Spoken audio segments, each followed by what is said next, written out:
예, 맞습니다. 굿모닝. 반갑습니다. 뭐 아침이니까요.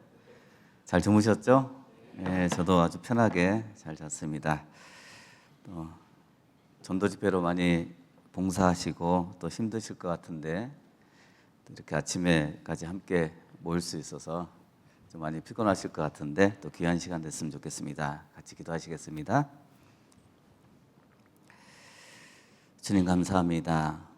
아무 소망이 없던 저희들에게 귀한 천국의 소망을 허락해 주셨고 목적 없이 살아가던 헛된 인생길 너무나 좋으신 예수님을 만나 귀한 삶의 목적 안에서 살 수 있도록 인도해 주셔서 감사합니다.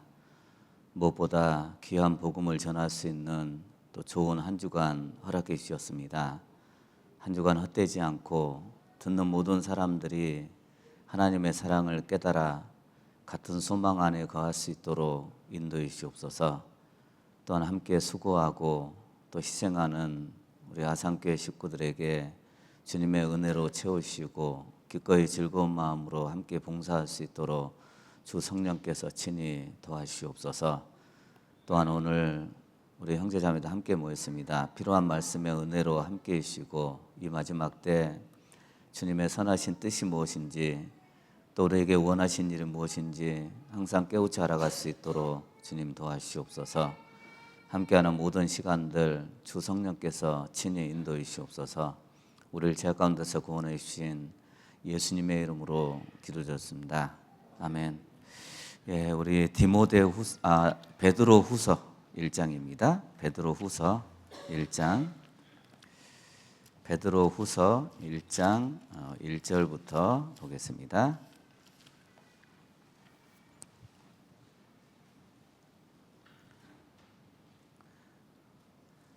베드로 후서 1장 1절부터입니다.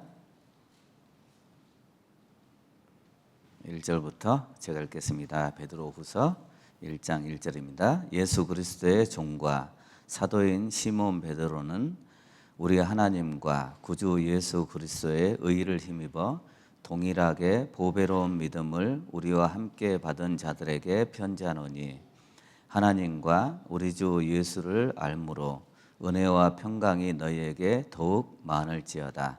그의 신기한 능력으로 생명과 경건에 속한 모든 것을 우리에게 주셨으니 이는 자기의 영광과 덕으로서 우리를 부르신 자를 알므로 말미암음이라. 이로써 그 보배롭고 지극히 큰 약속을 우리에게 주사 이 약속으로 말미암아 너희로 정욕을 인하여 세상에서 썩어질 것을 피하여 신의 성품에 참여하는 자가 되게 하려 하셨으니 이러므로 너희가 더욱 힘써 너희 믿음의 덕을 덕의 지식을 지식의 절제를 절제의 인내를 인내의 경건을 경건의 형제의 우애를 형제의 우애의 사랑을 공급하라. 이런 것이 너희에게 있어 흡족한즉 너희로 우리 주 예수 그리스도를 알게 게으르지 않고 열매 없는 자가 되지 않게 하려니와. 우리 9절만 같이 읽겠습니다. 이런 것이 없는 자는 소경이라 원시치 못하고 그의 옛죄를 깨끗게 하심을 잊었느니라. 됐습니다. 제가 이제 우리 진해교회 온 지가 한 2년째입니다. 우리 작년에 발령 나서 왔으니까요. 우리 진해교회는 아시는 대로 진해라는 지역이 우리 해군 부대가 있습니다. 해군 훈련소가 있고 그래서 주로 이제 군무원들이 누군지 아시죠? 군 공무원들입니다. 그리고 해군 부사관들이 많습니다. 그래서 진해교회 올해만 해도 벌써 발령이 나서 한 5가정이 발령이 나서 다른 지역으로 갔거든요. 너무 많죠? 5가정이면. 근데 좀 안타깝긴 한데 이제 어느 정도 있으면 몇 년 있으면 또 가야 되는 지금 있는 형제들도 이렇게 발령 나서 이제 또 갔다가 한 2년 뒤에 또 오시는 분들도 있습니다. 그래서 이렇게 전도가 된다 싶으면 또 발령 나서 가고 이렇게 구원받게 해서 신앙생활 하다가 다른 지역으로 또 보내고 그렇게 하는 지역이 진해 지역입니다. 상대적으로 이제 군인들이다 보니까 젊은 형제들이 많습니다. 봉사에는 한 40대, 이제 집사님들은 50대. 제가 진해교회에서 봉사회 중에서 제가 두 번째로 나이가 많습니다. 저보다 많으신 분이 한 분밖에 없습니다. 근데 나머지는 다 40대, 50대. 이제 주로 일하시는 분들은 50대고요. 그러다 보니까 자매들도 굉장히 젊습니다. 젊은 자매들, 40대, 이제 50대 막 접어드는 자매들이 있고요. 그래서 아주 활발하게 전도하고 있고, 또 다행히 너무 감사한 건 이렇게 직장 다니는 자매들이 있긴 하지만 그래도 이렇게 젊은 자매들이 직장 될 수 있으면 안 나가고 교회 일을 하고 있고요. 그리고 아이들이 많습니다. 우리 희한하게 군인들이 애들을 많이 낳잖아요. 어떤 이유인지는 모르겠지만 아무튼 어제 오셨던 우리 어머니랑도 애가 넷입니다. 저희가 아들 둘, 딸 둘 그러는데요. 이제 보통 3명 있는 형제 자매들이 있고요. 그래서 교회 규모에 비해서 애들이 한 40명 정도 돼요. 교회 학교가. 그러니까 우리 주일 되면 굉장히 시끄럽습니다. 애들 때문에. 근데 너무 좋아요. 교회가 좀 시끄러운 게 좋잖아요. 너무 조용한 것보다. 그래서 요즘 이렇게 전국적으로 교회들 보면 수도권 외에 지방 교회들은 아이들이 없는 곳들이 있잖아요. 제가 어느 교회 설교 갔는데 교회 학교가 1명인가 2명 있더라고요. 교사는 3명인가 4명 있고요. 그러니까 교사가 더 많은 그런 것도 있고. 근데 상대적으로 애들이 많아서 저는 애들을 굉장히 좋아하거든요. 그리고 이제 애들도 저를 굉장히 좋아합니다. 왜냐하면 제가 맛있는 거 많이 주거든요. 그러니까 직무실까지 찾아와서 막 사탕 가져가는 애들도 있고, 여하튼 너무 좋은 것 같아요. 젊은 형제 자매들이 있는 게. 우리 요즘 우리나라는 인구 소멸 지역이 굉장히 많아지고 있잖아요. 이제 그래도 또 전도할 사람들은 있으니까, 또 상대적으로 아산은 또 젊은 아마 도시일 것 같아요. 그리고 인구도 계속 뭐 줄지는 않은 것 같습니다. 진해 시였습니다. 원래 진해가 진해 시였는데 이제 창원 그리고 마산, 진해, 우리 마창진 그러잖아요. 이제 합쳐서 창원시가 된 거예요. 그래서 지금은 이제 창원시 진해구로 되어 있습니다. 그러니까 인구는 한 19만 조금 넘어요. 줄지가 않습니다. 그러니까 조금씩 늘고 있습니다. 그래서 너무 천만다행이라는 생각이 듭니다. 여하튼 제가 곡성 첫 번째 부임지가 전라남도 곡성교회였거든요. 근데 곡성교회에 있을 때 인구가 2만 2천 명이에요. 군 전체가. 의배가 8천 명이 살았는데 근데 너무 감사한 건 하나님이 어딜 가도 사람은 있게 하시더라고요. 그러니까 2만 2천 명 있어도 인구가 이렇게 적어. 처음에는 이제 불평을 많이 했는데 근데 어딜 가도 사람은 다 있어요. 그래서 전도할 사람이 없어서 전도를 못한다는 얘기를 못 하겠더라고요. 그래서 많이 이상하게 곡성에서 이렇게 많이 돌아다녔던 것 같아요. 많이 찾아다니고. 그러니까 찾아다녀야 또 전도할 사람도 만날 거 아닙니까? 그리고 외지에서 전화가 오면 이렇게 마치 그냥 몇 년 동안 알아온 사람처럼 찾아가서 친척처럼 그렇게 해서 전도하고 그렇게 했습니다. 여튼 하나님이 우리에게 영혼을 붙여주시는 건 너무 감사한 것 같습니다. 그래서 이번 한 주간 우리 아산교회도 우리 항상 집회 끝나고 나면 2가지입니다. 감사함이 있고 또 후회되는 것도 있고. 저도 똑같습니다. 저도 어느 지역에 지방에 집회 갔다 오면 항상 2가지예요. 너무 감사하고 또 한 가지는 조금 더 준비할 걸, 조금 더 내가 간절하게 하나님 앞에 기도할 걸, 이런 어떤 후회되는 것도 있고. 아마 식구들도 마찬가지일 것 같아요. 그래서 은혜가 되는 것도 있고 또 한편으로는 또 아직 전도하지 못한 한 번이라도 더 찾아갈 걸, 그 사람에게, 이런 마음이 드실 것 같습니다. 제가 울산 동부에 처음에 발령나서 갔을 때 울산 동부에는 현대중공업이 있거든요. 그 자리에 교회당이 있습니다. 근데 그러니까 첫 번째 신방을 그 현대중공업 근처에 울산대학교 병원이 있습니다. 교회당 옆에 있거든요. 그래서 거기 신방을 꽤 많이 갔어요. 코로나 이전까지는 이렇게 연결을 많이 해주셔가지고. 근데 가면은 이제 말도 못하고 말기에 암 환자들, 말씀을 한 번도 못 들었던 분들, 그리고 말씀은 들었지만 구원을 못 받고 대화가 안 되는 분도 계시고, 저는 이제 대화가 되면 좀 다행이죠. 또 신방 그 상담 시간도 20분 이상을 못했습니다. 어떤 분들은 10분, 그러니까 귀에다 대고 그냥 내가 할 얘기만 하고 오는 거예요. 대화가 안 되니까. 근데 거기에 첫 신방을 갔는데 우리 형제님이었거든요. 지금은 돌아가셨는데 저보다 한 2살 정도 많았는데 그 코로나 때 돌아가셨거든요. 근데 이제 암에 걸린 거예요. 암에 걸린 지 5년이 돼서 이미 전신에 퍼졌습니다. 그 정신은 너무 멀쩡한데 휠체어 타고 왔더라고요. 근데 제가 처음 만났는데 너무 밝은 얼굴로 목사님 너무 잘 오셨다고, 너무 감사하다고 그렇게 이제 이야기하면서 첫 마디가 뭐냐면, 목사님, 저는 하루하루가 추억이 됩니다. 그게 첫 마디였습니다. 그러니까 울컥한 거예요. 그 얘기 듣고. 그러니까 나는 그런 생각 해본 적이 없거든요.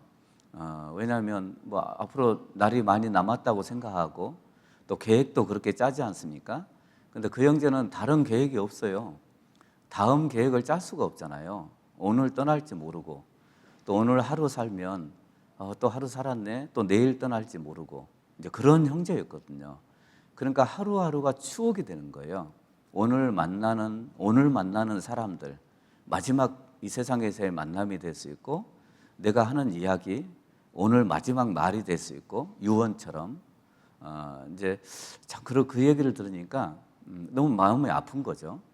어쩌면 이제 우리가 하루하루 살아가는 것도 이제 신앙적인 추억을 쌓아가는 거 아시잖아요. 그래서 우리가 좀 하나님 앞에 서는 것까지 보고 살면 얼마나 좋을까. 우리는 너무나 가끔은 단순해서 오늘 하루만 생각하고, 오늘 내 기분만 생각하고, 내 자존심만 생각하고, 이렇게 살아갈 때가 너무 많습니다. 그러니까 이것 때문에 하나님 앞에 선다는 생각 안 해보는 거죠. 그래서 이제 오늘 제목을 제가 어떤 걸로 할까 하다가 이제 베드로후서 1장이 생각이 나서 1장 우리 9절 한번 보시죠. 9절에 보면 이런 것이 없는 자는 소경이라, 원시치 못하고 그의 옛죄 깨끗게 하심을 잊었느니라. 그러니까 이런 것이 없는 사람들, 그 앞에 있는 내용들입니다. 신의 성품이 있거든요. 하나님이 주시는 성품들이 있는데 이게 없는 사람들이 있습니다. 이것이 있는 사람들이 있고, 이제 있는 사람들은 구원받은 사람들이죠. 신의 성품이라는 게 있습니다. 그래서 믿음도 있고 덕도 있고 지식도 있고 형제 우애도 사랑도 있고 신의 성품이라는 게 있어요. 근데 구원받지 않은 사람들은 이런 것이 없습니다. 그러니까 없으니까 원시치 못하고. 원시가 뭐예요? 원시. 우리 자매들 원시가 뭐예요? 뭐 아침에 남편하고 싸우고 오신 거 아니죠? 원시가 뭐예요? 멀리 보는 거예요. 멀리. 그죠? 원시치 못하다는 건 멀리 못 본다, 그런 뜻이에요. 근시가 뭐예요? 가까운 데를 보는 거죠. 그래서 난시가 뭐예요? 난시. 헷갈리는 거예요. 난시는 헷갈리는 거죠. 그러니까 원시치 못하고, 이것은 멀리 못 본다 얘기예요. 그러니까 세상 사람들은 멀리 안 봐요. 기껏 봐야 자기 생애 70년, 80년짜리밖에 못 봐요. 그런데 구원받은 사람들은 어디까지 봐야 돼요? 하나님 앞에 설 때까지, 서는 것까지 봐야 돼요. 그러니까 서는 것까지 봐야 되니까 멀리 봐야 돼. 그러니까 지금만 딱 보시면 안 돼. 지금 현재 내 모습만 보지 말고 멀리 보고 살아야 돼요. 저는 21살 때 구원받았다 그랬잖아요. 이제 50이 되면서, 지금 50이란 뜻이 아닙니다. 한참 지났어요. 제가 50 전까지는 시간에 대한 생각을 안 해봤어요. 내가 몇 년 남았을까? 앞으로 목회하면 몇 년 할 수 있을까? 이런 생각 안 해봤습니다. 40대까지는. 근데 이제 50이 딱 되니까 내가 몇 년 남았지? 우리 이제 70세에 이렇게 퇴임을 하지 않습니까? 20년 남은 거예요.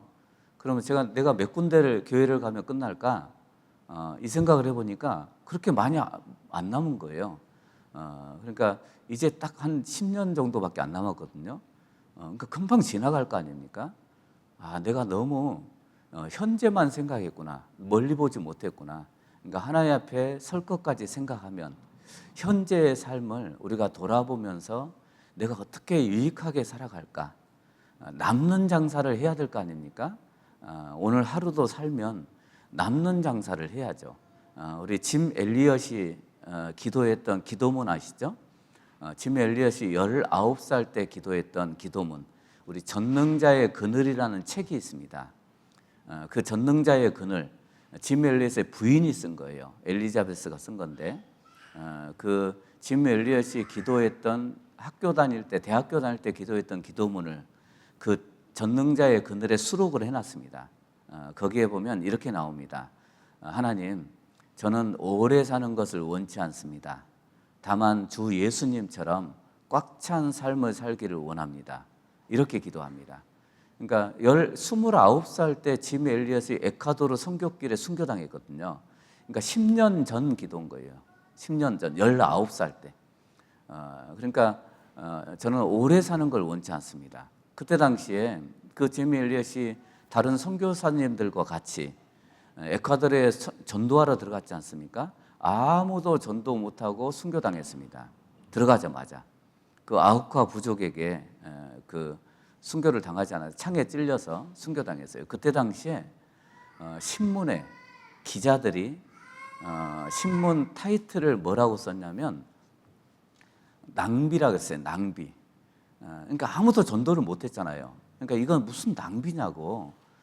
그때 짐 엘리엇의 부인이 엘리자베스가 낭비가 아니라고, 내 남편은 어렸을 때부터 이걸 준비했다고, 낭비한 게 아니라고. 근데 우리는 지금 짐 엘리엇에 대해서 배우면 결코 낭비라고 이야기하지 않죠. 그러니까 저는 그 긴 기도문이 계속 이렇게 수록이 되어 있거든요. 그 중에 저는 오래 사는 걸 원치 않습니다. 다만 주 예수님처럼 꽉 찬 삶을 살기를 원합니다. 이제 여러분, 오래 사는 게 중요한 게 아니잖아요. 구원받은 사람들이 이 땅에서 천년 만년 살아서 뭐 할 겁니까? 앞으로 몇십 년 더 살아서 뭐 할 거예요? 예수님과 상관이 없다면 내가 만 년을 살아서 뭐 할 거냐고요. 예수님과 상관이 있고 예수님으로 채워진 삶을 살 수 있다면 하루를 살아도 그게 오래 사는 거예요. 우리는요. 1년을 살아도 예수님과 채워진 삶을 살 수 있다면 그게 오래 사는 거죠. 그러니까 그리스도인들의 삶은 예수님으로 채워진 삶을 사는 거예요. 왜냐하면 하나님 앞에 가면 하나님이 다 갚아주실 거거든요. 그래서 쌓아두신 은혜, 따라서 한번 해보시죠. 쌓아두신 은혜. 그러니까 쌓아두신 은혜가 있다고요. 왜 하나님이 구원받은 사람들에게 희생을 강요하는 것처럼 말씀하실까요? 왜 봉사를 강요하는 것처럼, 왜 헌금을 강요하는 것처럼 말씀하실까요? 그렇게 하시는 이유가 뭘까요? 하나님이 부족해서가 아니에요. 내가 좀 부족하니까 너 좀 채워줘. 그런 뜻은 아니에요. 하나님은 부족한 게 없습니다. 쌓아두고 계시는 거예요. 그대로 되돌려 주시려고 하는 거죠. 그 시골에 그 할아버지, 할머니, 노인들에게 용돈을 줍니다. 자식들이요. 용돈을 주면 다 쌓아놓습니다. 심지어 그 고독사한 노인들 보면 장판 밑에 뭐 5만 원권 막 깔려 있고, 자식들이 그걸 찾으러 갑니다. 돌아가시면요. 뭐 냉장고 밑에 깔려 있고 이렇습니다. 그렇게 쌓아놓는 이유가 뭐예요? 그분들이 뭐 돈 쓸 일이 뭐가 있겠습니까? 노인들이요. 손자, 손녀들을 오려면 용돈 주려고 쌓아놓는 거예요. 마치 하나님의 심정이 그와 같습니다. 하나님은 우리에게 뭘 하라고 하신 이유가 뭘까요? 하나님은 뭐가 부족해서가 아니고 쌓아두신 은혜가 있거든요. 나에게 갚아주시려고. 그래서 우리가 지금만 보지 말고 멀리 보셔야 돼요. 멀리. 우리 인생이 실패하는 사람들의 대부분의 공통점이 뭐냐면 멀리 안 봐요. 멀리 보셔야 돼요. 그래서 그리스도인들이 세상 사람들은 원시치 못하고 구원받은 사람들은 멀리 보는 사람들이거든요. 그러니까 지금만 보지 말라고 얘기입니다. 지금 현재만 보지 말아요. 현재 내 기분 나쁨, 아니면 자존심 상하는 거. 우리 교회 안에서도 그렇지 않습니까? 교회 안에서도 의외로 구원받은 사람들도 분노 조절 장애가 많아요. 못 견뎌요. 자존심이 상하는 걸 못 견디고, 자기가 조금만 손해봤다 싶으면 꼭 보복 심리가 있고. 요즘 시대가 그래요. 왜 그럴까요? 이유가 뭘까요? 멀리 안 봐. 지금만 딱 생겨요. 요즘 그 세상 사람들 정신병이 굉장히 많죠. 우울증, 조울증, 조현병, 분노 조절 장애 다 정신병입니다. 왜 그럴까요? 이유가 뭘까요? 이유가 뭐예요? 옛날 우리 엄마들이 무슨 우울증이 있었어요? 애 낳느라고 우울증도 없었어요. 애 막 10명 낳느라고, 뭐 농사 짓느라고 그럴 틈이 없었다고. 근데 요즘은 그럴 틈이 많아. 그러니까 왜 그러냐면 자기에게 집중이 되는 거예요. 일단 나에게 집중되는 시간이 너무 많은 거예요. 그러니까 우울증이 생기는 거예요. 그게 조울증이 생기고 분노 조절 장애. 그러니까 분노 조절 장애 왜 그럴까요? 자기만 생각해. 나만. 내 기분이 중요한 거예요. 그러니까 기분 나쁘면 터지는 거예요. 이게 폭발하는 거죠.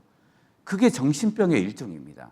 그러니까 요즘 옛날에 그렇게 심하지 않았던 그 정신적인 병들이 우리 시대는 너무 심하다고요. 그럼 못 건드려요, 사람을. 건들지 못해요. 그런 환자들이 너무 많으니까. 그러니까 왜 그럴까요? 이유가 뭘까? 그러니까 여기만 보는 거예요, 여기만. 딱 이 앞에만 보는 거죠. 멀리 안 보는 거죠. 그러니까 자기 자신만 딱 생각하는 거죠. 자기에게 집중이 되어 있는 거죠. 근데 그리스도인들은요, 하나님에게 집중이 되어 있거든요. 교회에 집중이 되어 있거든요. 그러니까 내가 기분 나빠도 상관없어요. 자존심이 상해도 상관없어요. 교회가 유익하면 돼. 교회가 좋으면 돼. 내가 싫어도 교회가 좋으면 돼. 저는 청년회 때 그렇게 배웠습니다. 여기 목사님도 계시지만 아주 혹독하게 배웠거든요. 제가 청년회 회장할 때 아주 강하게 했거든요. 그러니까 교회가 좋으면 돼. 교회가. 근데 너무 잘 배운 것 같아요. 그렇게 배운 게. 너무 감사해요. 왜요? 나에게 집중되는 시간이 없었어요. 거의 없었습니다. 교회에 집중하고 형제 자매들에게 집중하고, 그게 이제 그리스도인들의 삶이잖아요. 성경에 보면 율법의 대표가 딱 두 가지잖아요. 그러니까 첫 번째는 하나님을 사랑하고, 이게 첫 번째입니다. 그리고 두 번째는 내 이웃을 내 몸과 같이 사랑하고, 이게 두 번째입니다. 그러니까 자기는 없다고, 나는 없는 거라고. 하나님을 사랑하고 이웃을 내 몸처럼 사랑하고, 그게 율법의 대표 두 가지입니다. 그러니까 이제 그 개념 자체가, 성경의 개념은 멀리 보는 개념이에요. 멀리. 그러니까 멀리 봐야만 신앙생활을 올바로 할 수 있다고 이야기를 합니다. 그래서 혹시나 교회 안에서 일어나는 뭐 크고 작은 일들 별거 아닙니다. 그렇게 중요한 것들 없습니다. 그래서 이제 오늘 제목을 멀리 보라 이렇게 했습니다. 이거 화면 보시면 베드로서 1장 1절로 9절인데, 이런 것이 없는 자는 소경이라, 원시치 못하고 그의 옛죄를 깨끗게 하심을 잊었느니라. 원시치 못하고, 이제 세상 사람들은 멀리 보지 못하고 이런 뜻입니다. 근데 구원받은 사람들은 멀리 보는 사람들이죠. 우리 요한복음 11장 한번 펴보실래요? 요한복음 11장 1절입니다. 요한복음 11장 1절입니다. 요한복음 11장 1절입니다. 11장 1절. 11장 1절입니다.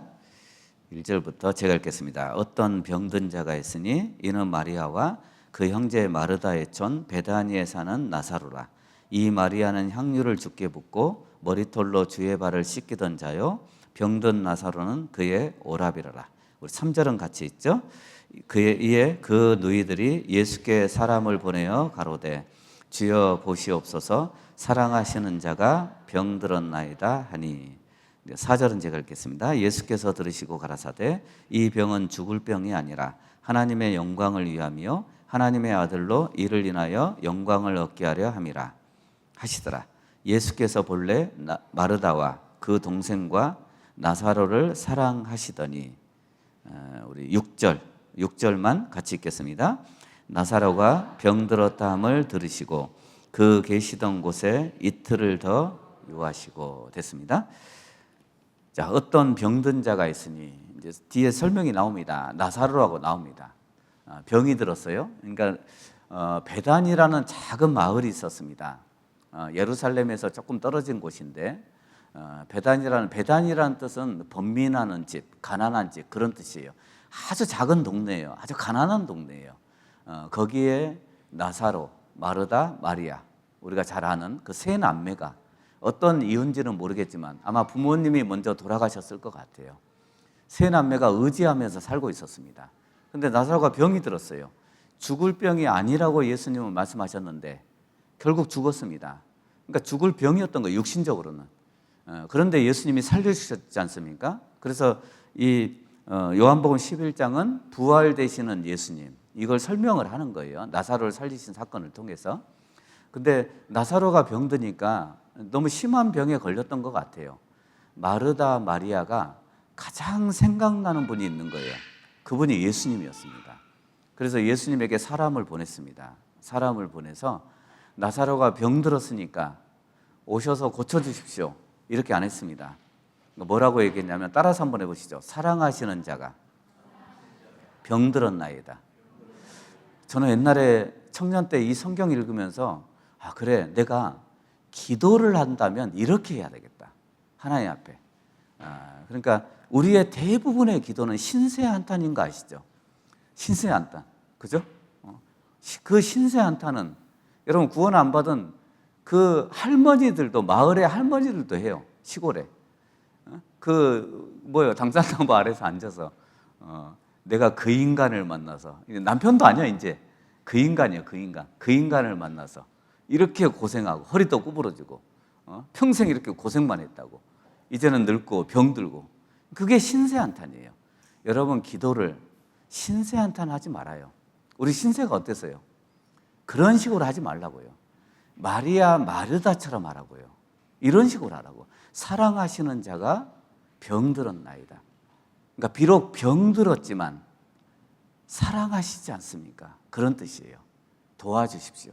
사랑하시니까 도와주십시오. 이게 뭐예요? 사랑에 호소하는 거예요. 하나님 사랑하시지 않습니까? 우리를 도와주십시오. 그러니까 병들었지만 사랑하시지 않습니까? 그러니까 마르다 마리아는 너무 잘 알아요. 예수님이 자기들을 얼마나 사랑하는지 알아. 사랑하시니까 도와줘. 그러니까 얼마나 마음이 아팠을까? 사랑에 호소하는 거니까. 그러니까 예수님이 정말 마음이 아팠겠죠. 안 그래도 사랑해요, 이 가정을. 더군다나 마리아 아시잖아요. 향유옥합을 깨뜨려서 예수님의 죽으심을 준비했던 마리아. 얼마나 사랑합니까? 실제로 이 가정을, 이 세 남매를 예수님은 정말 사랑하셨거든요. 그러니까 그 사랑하시는 걸 마리아 마르다가 안다고요. 아니까 호소한 거예요. 사랑하시니까 도와주십시오. 여러분 기도를 그렇게 해보세요. 비록 병들었지만, 내가 병들었더라도, 신앙적인 병이 들었던, 아니면 마음의 병이 걸렸던, 병이 들었어도 하나님 나를 사랑하시지 않습니까? 날 좀 도와주십시오. 내 남편을 사랑하시지 않습니까? 구원받게 도와주십시오. 사랑에 호소해 보라고요. 사랑에 호소하는 게 기도라고요. 내 자식들을 사랑하시지 않습니까? 하나님, 내 자식들 사랑하시니까 도와주십시오. 지금은 이렇게 못되게 살아가는데 도와주십시오. 내 부모님 사랑하시지 않습니까? 이렇게 강팍한데 도와주십시오. 사랑하시니까 도와주십시오. 사랑에 호소해 보라고요. 저는 저희 아이들 남자, 여자 이렇게 아들 하나, 딸 하나, 우리 여기 계신 목사님 애들하고 나이가 똑같습니다.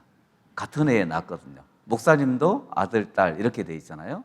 그러니까 저희 아이들을 고3 때까지 매를 들었습니다. 제가 회초를 고등학교 3학년 때까지. 이제 충주에 그때 살고 있었는데, 그런데 교회학교가 저희 사택이 3층이고 교회학교 2층이거든요. 근데 항상 늦었어요. 항상 멀리서 오는 애들보다 더 늦었어요. 늘 늦었어요. 늘. 꼬마애는 또 피아노를 쳐야 되는데 항상 데리러 왔어요. 교회학교 부장이. 지금 이제 목사님이 돼서 미국에 가 계시거든요. 너무 고마웠습니다. 그래서 애들 결혼식 할 때, 야, 그 목사님한테 전화 드려. 너희를 키워주신 분이야. 진짜 짜증 하나 안 내고 그분이요. 그 목사님이. 그때 당시 교회학교 부장이었거든요. 그러니까 우리 중학교 교사였습니다. 그분이요. 짜증 하나 안 내고 애들을 케어를 해줬습니다. 너무 감사했습니다. 그래서 제가 고3 때까지 매를 들었어요. 그 남자애 여자애를 이제 해초를 들었습니다. 이제 한 번은 너무 화가 났어요. 너무 화가 나서 회초를 들고 진짜 화가 나니까 제가 이성을 잃었습니다. 그러니까 다른 것 때문에 화난 게 아니에요. 저는 공부 못하고 잘하고 이런 거 얘기해 본 적이 없어요. 그런 얘기 해본 적이 없습니다. 그러니까 신앙적인 것 때문에 항상 교회학교 늦고 뭐 소홀히 하는 거 있잖아요. 이런 것 때문에. 그래서 너무 화가 나서 뺨을 때렸습니다. 그 남자애를 고3인데. 근데 딱 뺨을 때리니까 아이가 정색을 하면서 아빠 뺨은 때리지 마세요. 그러더라고요. 그래서 내가 깜짝 놀랐어요. 아, 얘가 다 컸구나 이제. 그때부터 해초리 났습니다. 그러니까 꼬마애도 이제 여자아이도 2살 차이인데 그때 또 같이 해초를 낳았죠. 너무 미안하더라고요, 제가. 그러니까 처음으로 뺨에 손을 댔어요, 제가. 근데 너무 미안한 거예요. 근데 그 일이 있고 난 다음에 이제 어떻게 마음이 변했는지 모르겠는데 제가 교구 집회를 하는데 아이가 다른 때 같으면 억지로 끌려서 와서 들었거든요. 근데 교구 집회를 하는데 성경책을 끼고 오는 거예요, 혼자. 와가지고 듣더니 그 교구 집회 듣고 완전히 달라졌어요, 아이가. 너무 잘하는 거예요, 신앙생활. 전도도 잘하고. 뭐 지금도 잘하고 있습니다. 동탄에 있습니다, 동탄. 이제 전도사로 있습니다. 근데 진짜 그때부터 달라졌습니다, 아이가. 그래서 너무 감사했습니다, 하나님 앞에. 근데 그 아이들 어렸을 때 회초를 들면 이제 남자아이는 아무 얘기 안 합니다. 억울해도. 눈물만 뚝뚝 흘려요. 근데 여자아이는 얼마나 꽁알거립니까, 애들은요. 그죠? 뭐 엄마는 나를 주소했나 보다고 별 얘기를 다 합니다. 그러다가 엄마는 나를 사랑하지 않는가 보다고. 그러니까 사랑 얘기를 하면 멈칫해요, 사람이. 참 신기하죠. 엄마 나 사랑해? 여보 나 사랑해? 남편은 그런 거 잘 안 물어보죠. 아내가 자주 물어보지 않습니까? 당신 나 사랑해? 그럼 멈칫합니다. 그러니까 왜 그럴까요? 그러니까 사랑의 힘이라고, 그게 힘이라는 거예요. 그러니까 우리가 기도를 그렇게 해보라고요. 하나님 사랑하시지 않습니까? 도와주십시오. 그러니까 내 사랑 가지고 기도하지 말라고요. 나는 한계가 있다고, 한계.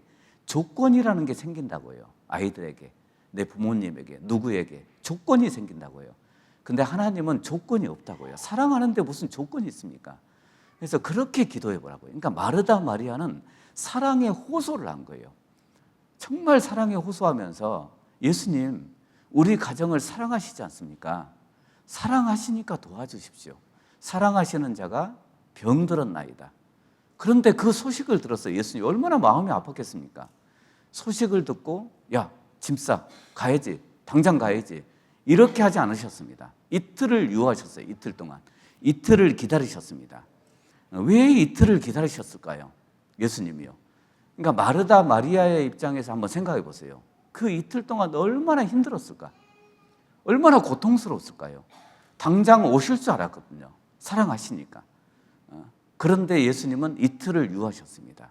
기다리셨다. 나사로가 죽기를 기다리신 거예요. 너무 잔인하죠, 이런 걸 보면. 너무 잔인하게 느껴지잖아요. 어떻게 죽기를 기다렸다 가냐고요. 그 살아있을 때 가서 고쳐주면 얼마나 좋겠습니까? 그러니까 마르다 마리아의 입장에서 봤을 때는 그 이틀이라는 기간이 너무 고통스러운 기간인 거예요. 하지만 여러분 이틀만 기다리면 돼. 이틀만. 그러니까 그렇게 긴 시간 아니잖아요. 근데 긴 시간은 아니지만 그 마르다 마리아는 정말 길게 느껴졌을 것 같아요. 우리 수술할 때도 뭐 고통스러운 일이 있을 때도 뭐 5분이지만 얼마나 길게 느껴지겠습니까? 그 시간이. 그러니까 고통스러운 기간은 길게 느껴진다고요. 근데 너무나 즐거운 시간은 빨리 지나가는 것처럼 그렇게 느껴지지 않습니까? 그러니까 마르다 마리아의 입장에서는 이틀이라는 시간, 너무나 원망도 하고 아마 그 세 남매가 의지하면서 살고 있었는데 그 의지했던 그 행복도 오라버니 병 때문에 그 행복한 시간도 지났을 거 아닙니까? 그것을 해결해 줄 수 있는 분은 예수님밖에 없는데, 그런데 예수님은 이틀 동안 너무나 위로받고 싶은데, 너무나 그 나사로의 병을 고침받고 싶은데 예수님은 안 오셨거든요.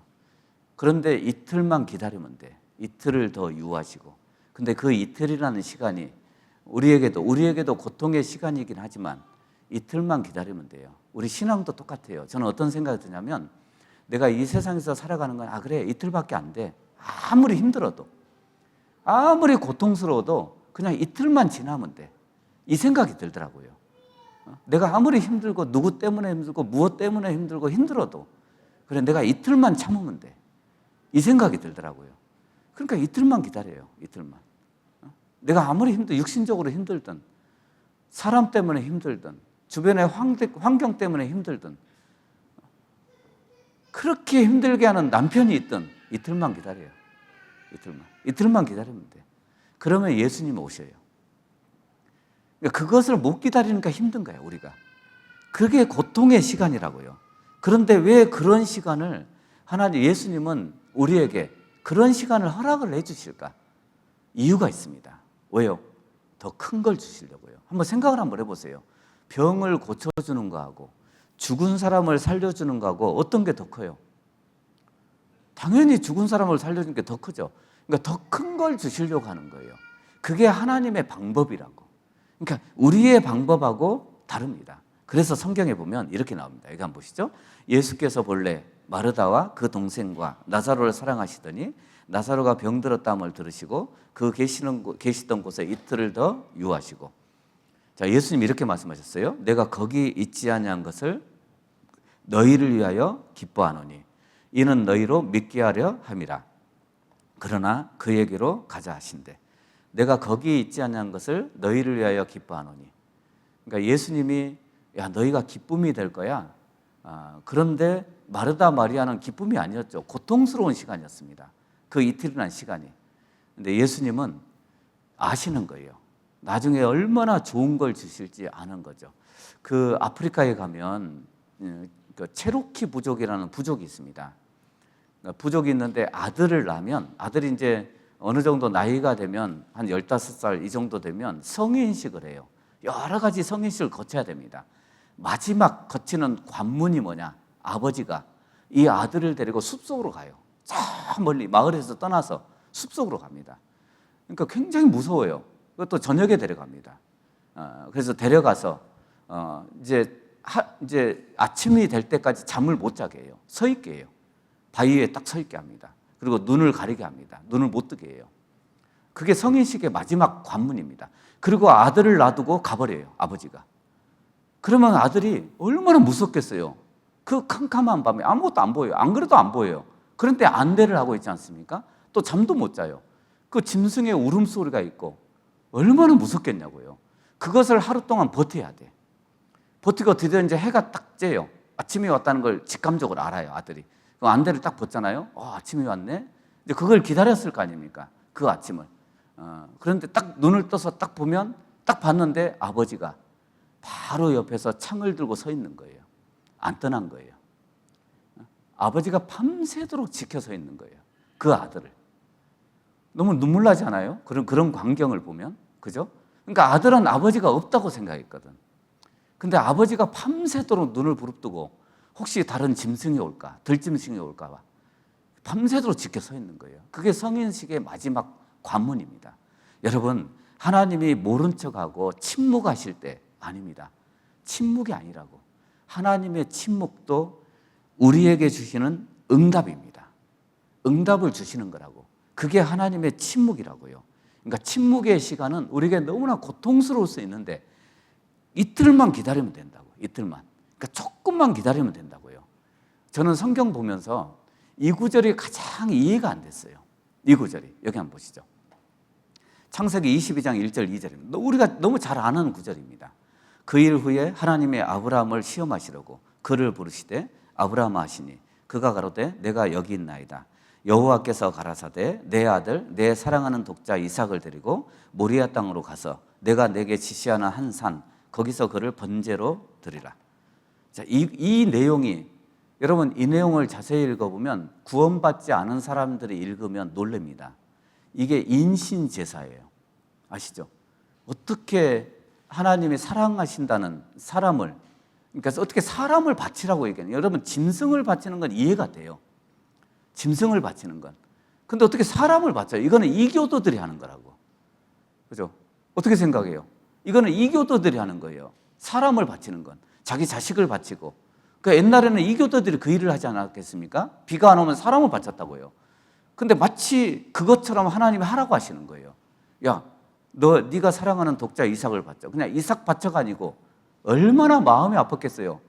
아브라함은 사랑하는 독자 이삭 이렇게 얘기했어요. 진짜 하나님은 너무 잔인하게 느껴지죠.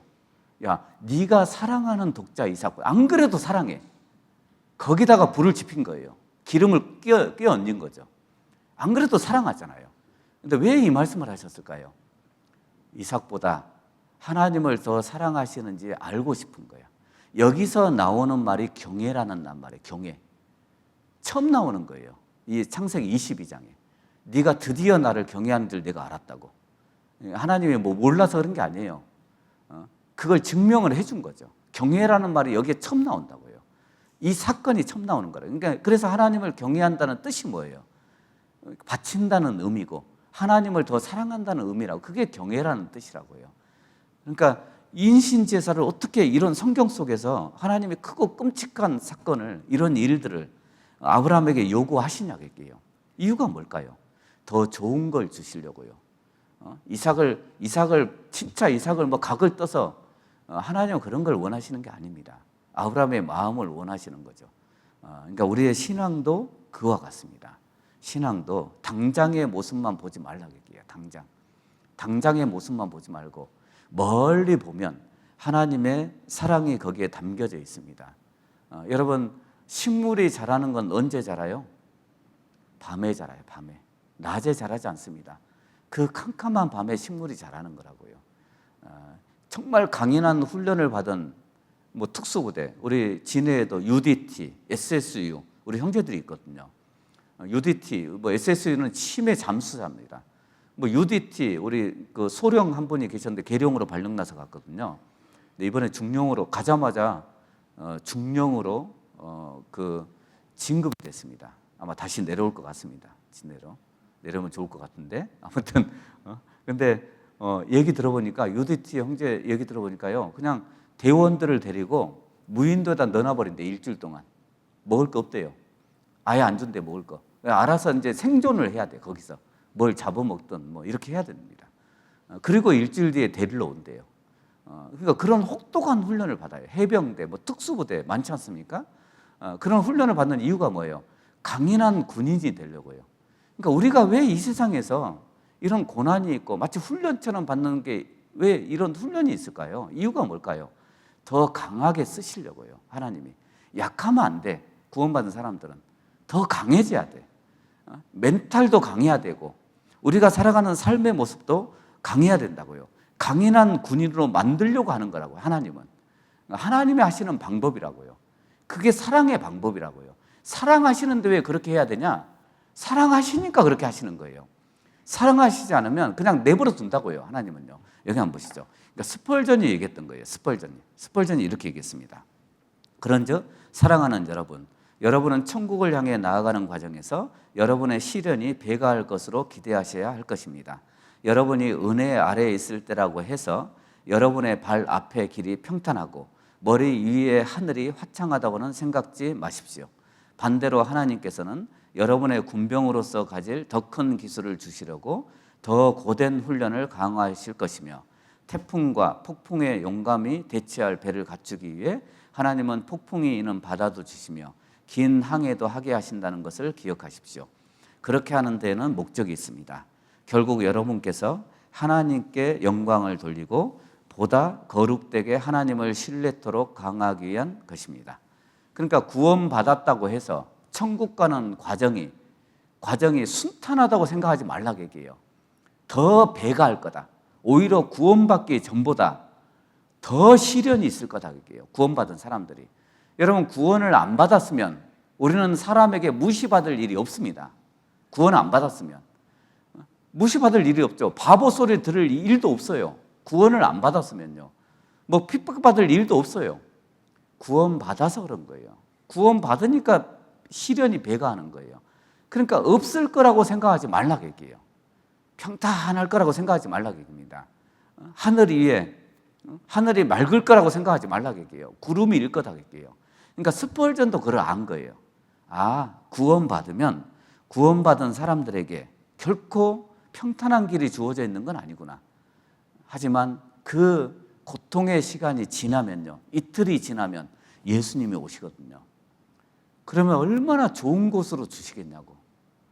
그러니까 마리아 마르다는 예수님이 오셨을 때 원망을 했어요. 아니 일찍 오셨으면 나사로가 안 죽었을 거 아니냐고, 내 오라비가 안 죽었을 거 아니냐고. 그러니까 너무나 좋은 것을 주실 것을 몰랐던 거죠. 그러니까 우리의 신앙도 그와 같다고 이야기를 합니다. 우리 이사야서 한번 보시죠. 이사야서 38장입니다. 우리 전도 집회 때 많이 읽는 성경이죠. 이사야 38장, 우리 38장 17절입니다.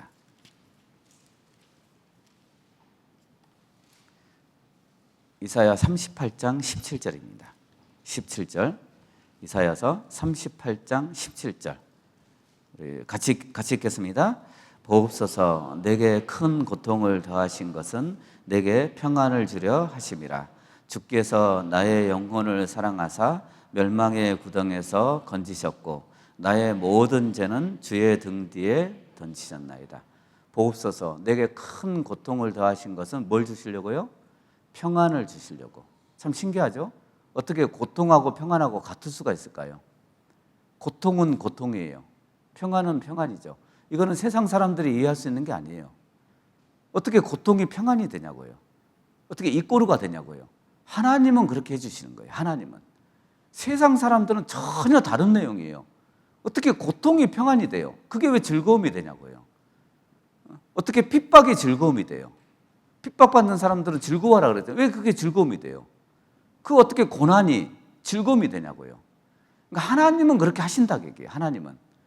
하나님은 보옵소서, 내게 큰 고통을 더하신 것은 고통으로 끝나지 않는다. 평안을 주시려고 하는 거다. 그러니까 고통하고 평안은 이꼬르가 되는 거라고. 동일선상에 딱 놔버린 거라고, 하나님이요. 세상 사람들은 전혀 다른 내용이에요. 내용 자체가. 단어 자체가 달라요. 단어 자체가 다른 그 다른 단어를 하나님은 똑같이 놔버린 거예요. 그러니까 그게 하나님이 하시는 방법이라고요. 고통이 평안이 되고 핍박이 즐거움이 되는, 그게 구원받은 사람들의 신앙의 모습이라고요. 여기 한번 보시죠. 우리가 잘 아는 바보새라고 부르는 새가 있습니다. 바보새라고 부르는 거, 바보.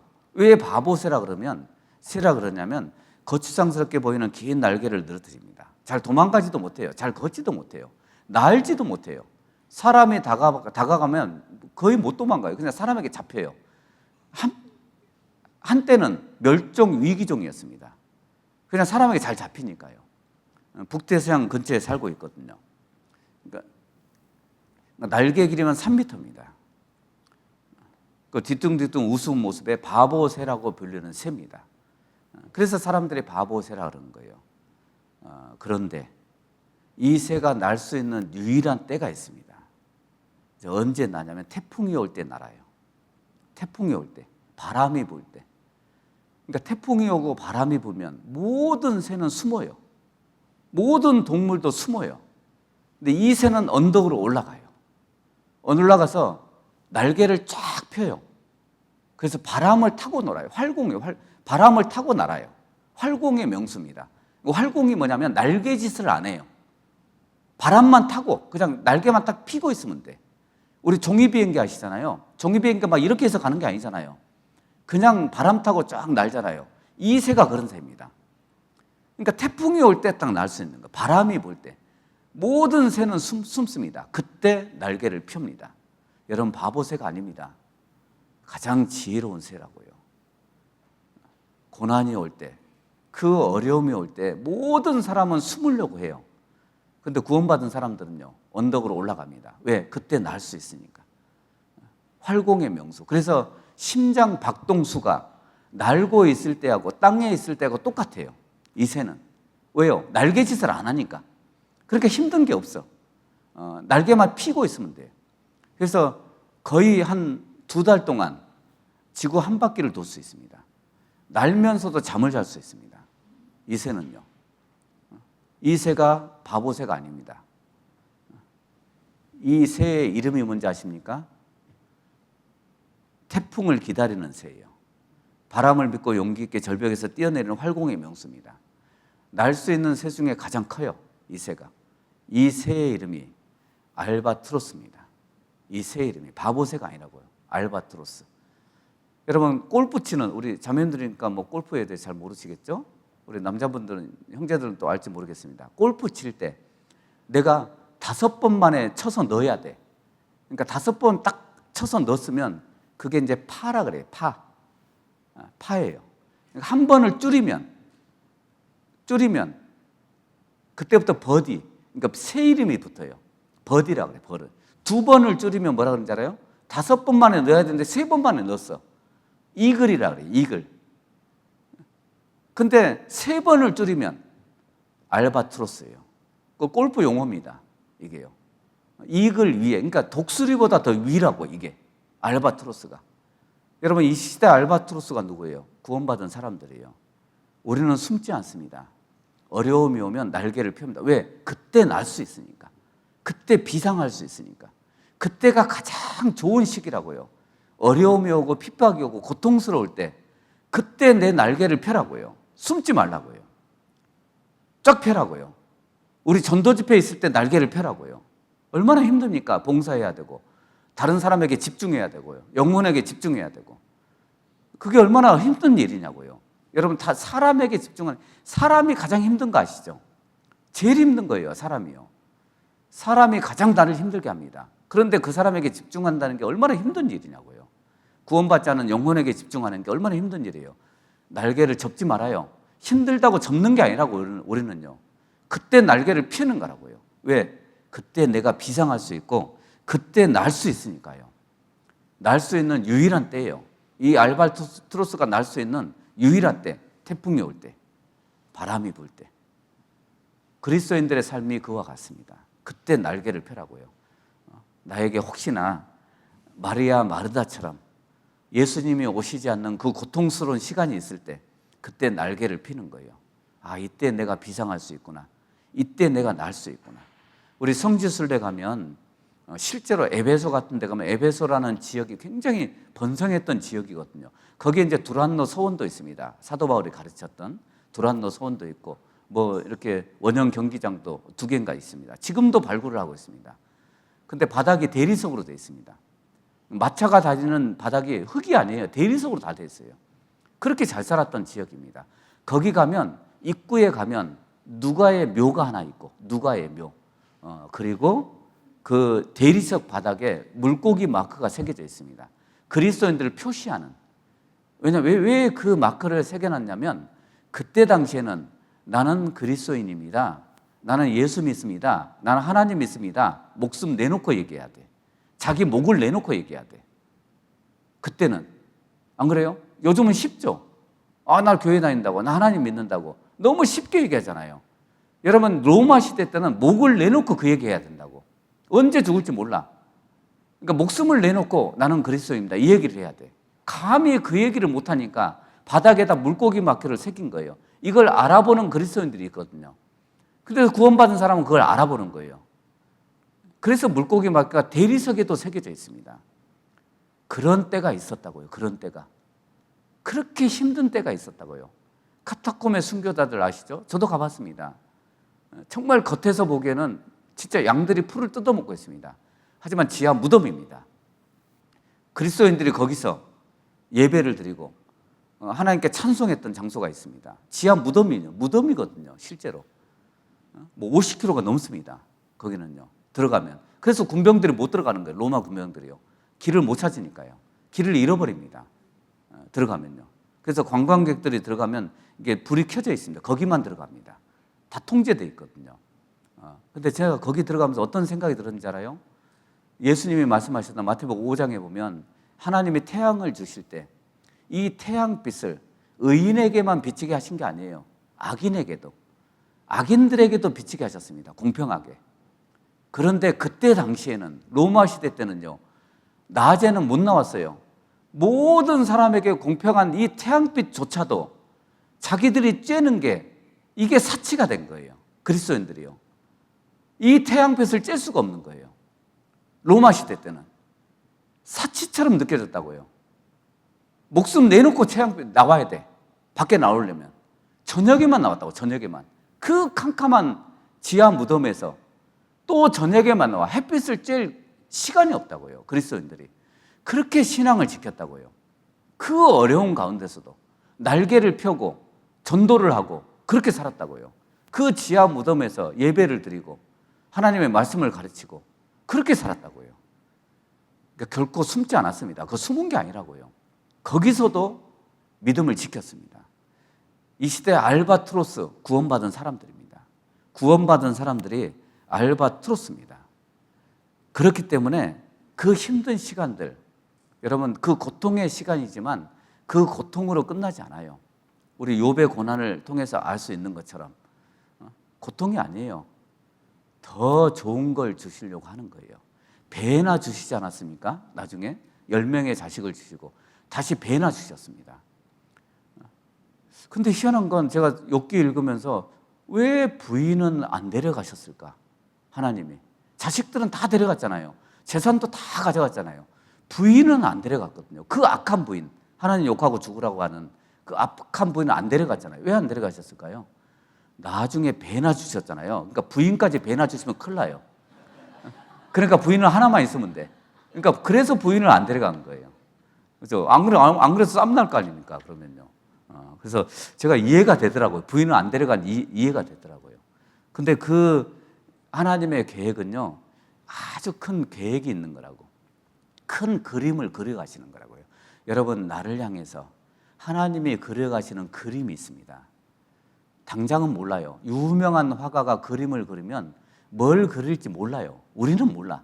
하지만 그 화가의 머릿속에는 다 들어있습니다. 이미 완성이 돼 있다고요. 화가의 머릿속에는. 그래서 그 덧칠을 하고 색칠을 하고 이렇게 완성을 해가는 거예요. 빅피처, 큰 그림을 그려가시는 거예요. 우리 인생의 그림도 하나님이 그려가십니다. 그러니까 그려가는 그림을 보면서 원망하지 말라고요. 나는 아직 완성이 안 됐다고요. 아직 멀었다고. 하나님이 그려가시는 거라고, 지금요. 내 인생의 그림을 그려가시는 거라고요. 그려가시는 가운데 이런 사람이 있고, 이런 사람이 있고, 이런 자식을 주셨고, 이런 주변의 사람들을 주신 거라고요. 이런 환경을 주신 거라고요. 그려가시는 과정이라고요. 완성품은 아니에요. 언젠간 하나님이 내 그림을 완성을 하실 겁니다.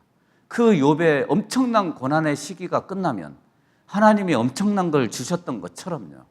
그러니까 원망하지 않았잖아요. 욥은 아니까. 하나님이 어떤 분인지 아니까. 당장의 고난만 생각하면요. 요셉도 그러잖아요. 당장의 고난만 생각하면 얼마나 원망을 했겠냐고요. 요셉에게는 뭐가 있는지 알아요? 꿈이 있다고, 꿈. 야, 언젠간 높여줄게. 2번이나 꿈을 꾸게 해주셨습니다. 여러분, 그 꿈은 우리가 피곤해서 저녁에 꾸는 꿈이 아니에요. 요셉은 계시 받은 거예요. 계시. 그게 요셉이 꾼 꿈입니다. 그러니까 우리가 생각하는 꿈이라고 생각하시면 안 돼요. 구원받은 사람은 꿈을 믿으면 안 돼요. 네? 꿈을 무시해야 돼요. 성경에 있는 대로. 그러니까 요셉이 꾼 꿈은 계시를 받은 거라고요. 2번이나 야, 높여줄게. 지금은 저 밑에 있는데 언젠간 위로 올려줄게. 이걸 믿었다고. 꿈이 있으니까 원망을 안 하는 거라고. 구원받은 사람들이 원망하는 이유가 뭐예요? 꿈을 잃어버린 거라고. 비전을 잃어버린 거예요. 그러니까 원망하는 거예요. 지금의 고통만 생각하는 거죠. 근데 구원받은 사람들의 꿈과 비전은요, 천국까지 봐야 된다고. 멀리 보라고요, 멀리. 그러니까 지금 원망할 수가 없어요. 약간 고통스러워도, 좀 힘들어도 원망하면 안 된다고. 너무 한숨 쉬지 말라고, 구원받은 사람들이. 그거 버릇돼요, 버릇돼. 한숨 쉬는 것도 버릇된다고요. 불평하고 원망하는 것도 버릇된다고요. 그게요. 아니, 뭐가 그렇게 힘들어서. 아니, 힘들긴 한데, 아무튼. 내 신세가 어때서 그렇게 한숨을 쉬고 사냐고요. 구원받은 사람들이. 왜 이렇게 불평을 많이 하냐고요. 불평을 많이 하는 사람들의 특징이 뭔지 알아요? 꿈이 없어, 꿈이. 꿈이 없다고. 멀리 안 본다고요. 그러니까 우리는 꿈이 있다고요. 그러니까 욥이 원망하지 않는 이유가 그것 때문에 그런 거라고. 어떤 목사님의 아들이 욥기를 읽었습니다. 욥기. 자기는 이해가 안 돼.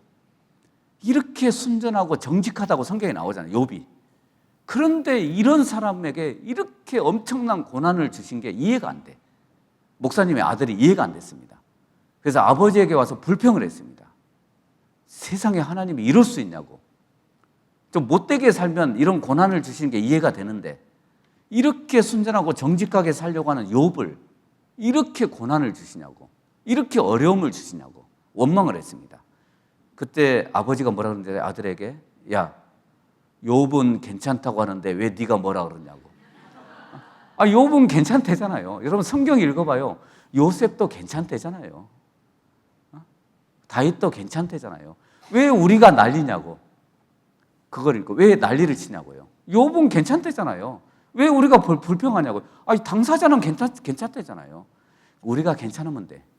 내가 괜찮으면 돼. 안 그래요? 내 주변에 뭐 어떤 자매들이 자매님 힘들겠다고 뭐 이런 남편을 데리고 사는 게 좀 그런데 아무튼 같이 살아서 힘들겠다고 뭐 이런 애들이 있어서 신경 쓰지 말라고. 내가 괜찮으면 돼. 안 그래요? 내가 괜찮으면 되잖아요. 그런데 왜 주변의 말에 그렇게 신경을 쓰냐고요. 내가 괜찮으면 돼. 우리 성경 읽어보면 저는 그런 생각이 들어요. 다 괜찮다 그랬어. 근데 왜 내가 불평하냐고. 그걸 읽으면서. 그러면 안 돼. 내가 괜찮으면 되지 뭐. 그래서 나의 삶도 나도 괜찮으면 돼. 하나님을 의지하고 그 꿈을 믿고 살아가는 거니까. 그러니까 내가 괜찮으면 되는 거라고. 그러니까 이틀만 기다리라고. 이틀만. 이거 한번 보시죠. 자, 같이 한번 읽어보시죠. 시작. 영어로 밑에 있는 영어로. 나 지금 말고 언제? 그날에. 나 지금 말고 그날에. 이게 우리 은혜 찬송에 있는 거 아시죠? 나 지금 말고 그날에. 은혜 찬송 180장에 있습니다. 미국의 코넬리우스라는 목사예요. 목사가 사고로 다리를 절단하는 고통을 당했습니다. 그리고 얼마 지난 다음에 부인이 죽었어요. 그리고 쓴 게 이거예요. 이 시예요.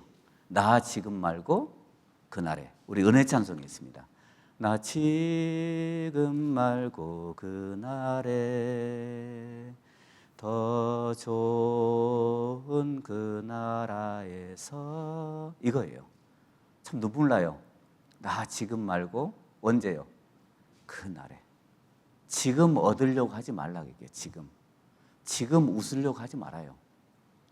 지금 웃으려고 하지 말아요. 지금은 눈물이 있어요. 우리는 지금은 고초와 재난이 있어요. 쑥이 있어요. 담즙이 있어요. 지금은 그래요. 지금은 써. 우리 삶은 쓰다고. 저녁이 되며 아침이 되니. 지금은 저녁이라고. 하나님이 하시는 방법이 그거라고. 세상 사람들은요, 아침이 되며 저녁이 되니 이렇게 간다고. 아침에서 저녁으로 간다고요.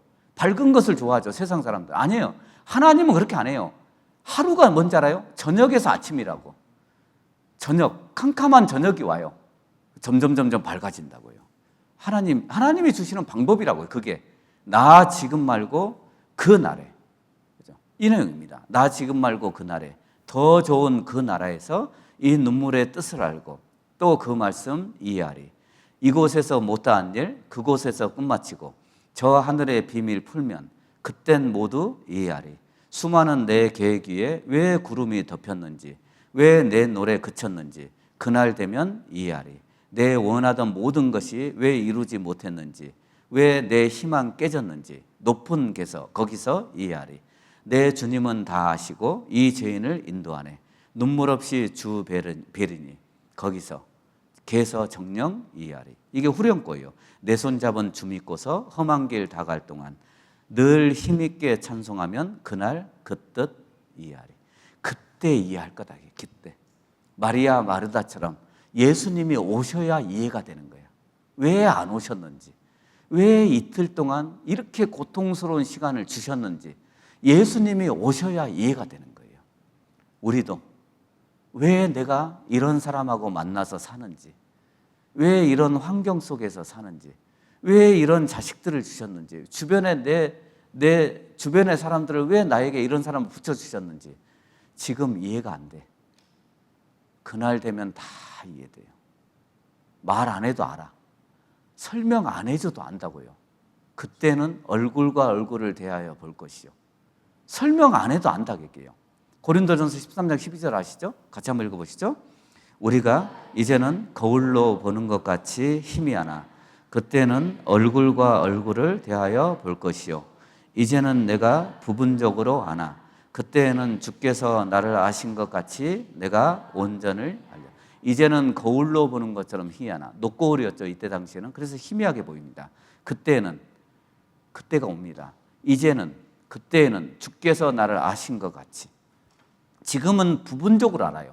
부분적으로 아는 거 가지고 원망하지 말라고요. 다 모르니까. 다 몰라요. 내 인생의 그림을 어떻게 그려가실지 다 모른다고요. 앞으로 나라는 사람을 어떻게 사용하실까? 이 아산교회를 어떻게 사용하실까? 다 모른다고 우리는요. 하나님이 그려가시는 것뿐이라고. 하지만 그때 되면 다 이해한다고요. 주께서 나를 아신 것 같이. 하나님 나를 얼마나 잘 아시냐고요. 그 정도로 내가 안다고 얘기해요. 그 정도로. 그러니까 설명 안 해줘도 안다고. 하나님 앞에 섰을 때 내 인생에 대해서 다 설명 안 해줘도 된다고. 일일이 어떻게 설명을 다 해주겠어요. 내가 하나님처럼 딱 되면 모든 게 이해된다고. 모든 게. 내가 살아왔던 모든 삶이 이해가 된다고요. 그때는 주께서 나를 아시는 것처럼 내가 온전히 알 거라고요. 지금은 부분적이에요. 한계가 있다고 우리는요. 그래서 가까운 데만 보지 말아요. 당장의 모습만 보지 말라고 얘기합니다. 멀리 봐요, 멀리. 우리 잠언 한 장 보시죠. 잠언 5장 한번 보시죠. 잠언 5장. 잠언 5장입니다.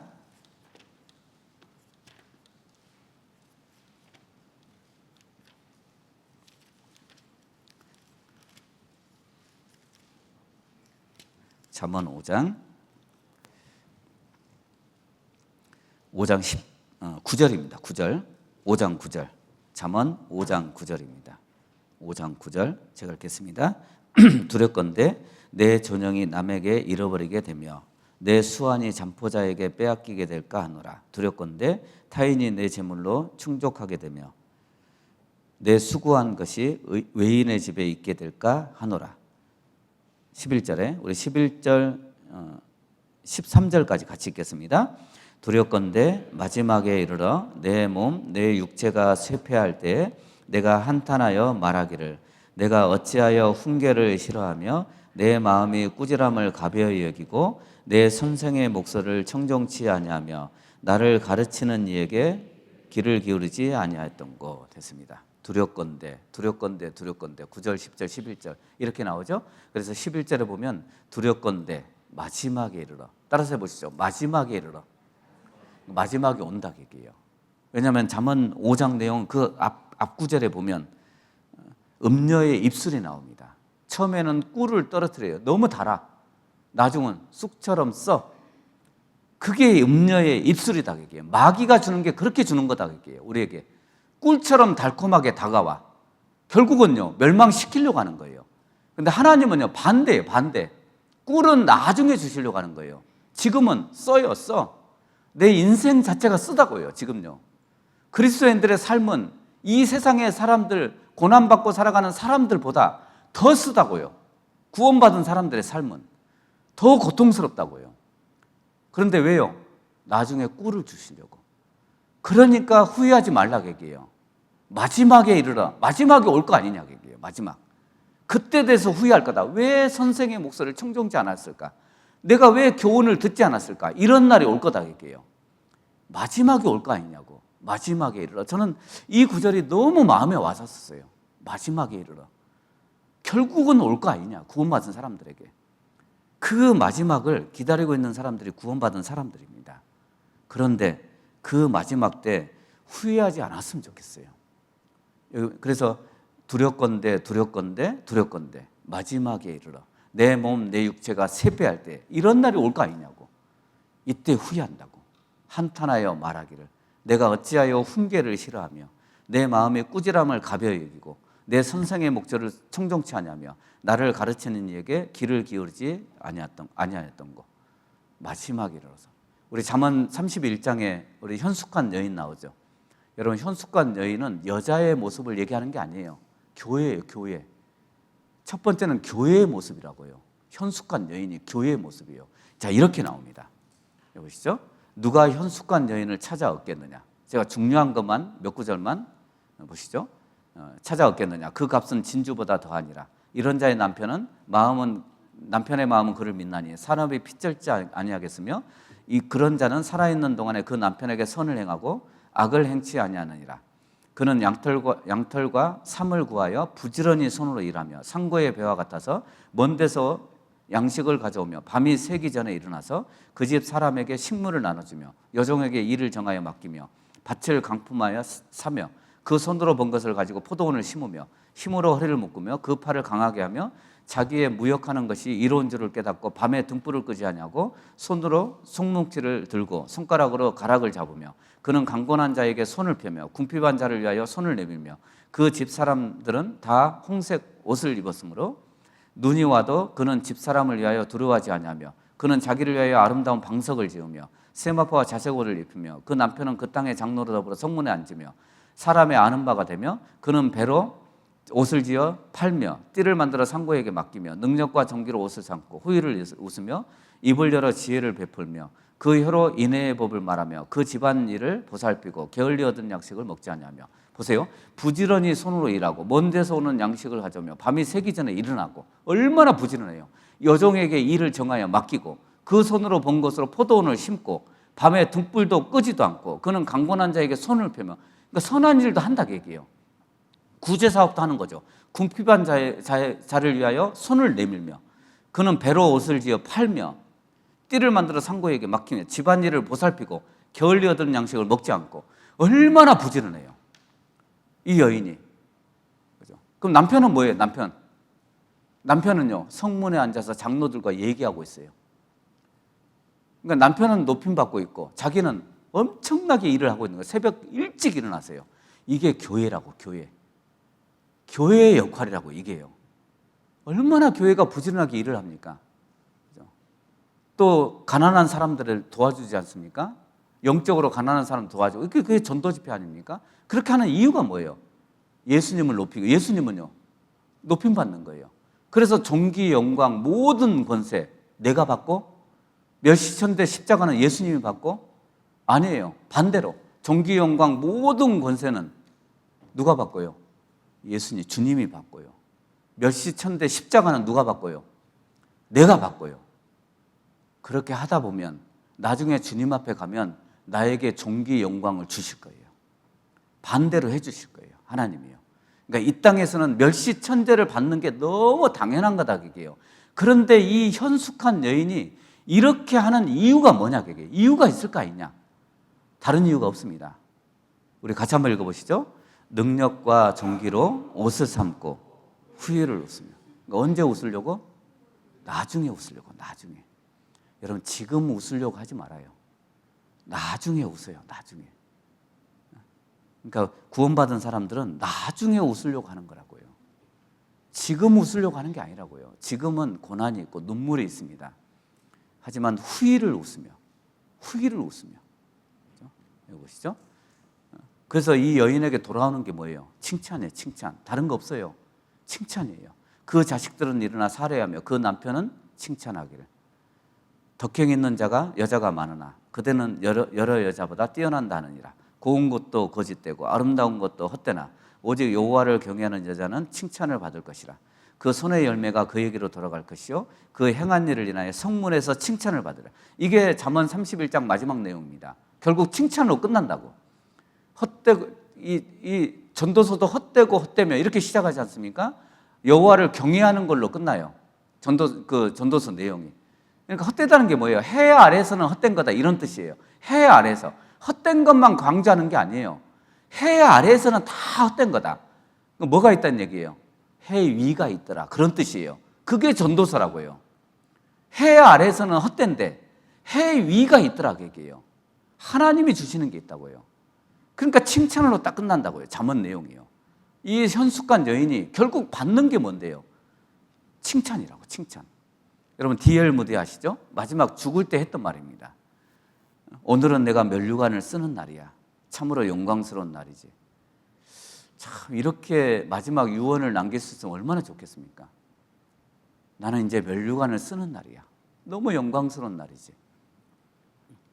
자, 스펄전이 마지막 얘기했던 겁니다. 여보, 나는 좋으신 하나님과 함께 그토록 행복한 세월을 보냈다고. 너무 행복한 세월을 보냈다고. 너무나 좋으신 하나님과 함께 행복한 세월을 보냈다고. 오해하지 마세요. 세상 사람들이 생각하는 행복이 아닙니다. 우리는 너무나 고통스럽지만 그게 행복이에요. 너무 행복한 일이에요. 전도 안 하면 너무 불행한 일이에요. 전도하다 보면 고통스러워요. 고난이 있어요. 그래도 행복해. 안 그래요? 집회 끝나면 너무 행복해. 그래서 감사함이 있는 거예요.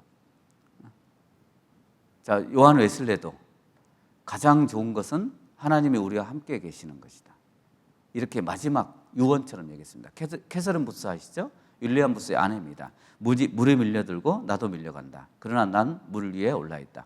죽는다기보다는 오히려 더 나은 생애가 시작되고 있다. 이제 와보니 죽음이야말로 아름답고도 귀한 것이구나. 타이타닉 곡 아시죠? 이 영화 보면 어떤 게 가장 생각나세요? 아마 요게 생각나실 겁니다. 요거. 그죠? 이렇게 하고 싶죠? 남편하고 같이? 하고 싶죠? 근데 저는 이 내용 속에서 요거 있잖아요. 요거. 마지막까지 연주했던 악단 있잖아요. 이게 실존 인물입니다. 이 악단장이 실존 인물이에요. 바이올린을 켰던.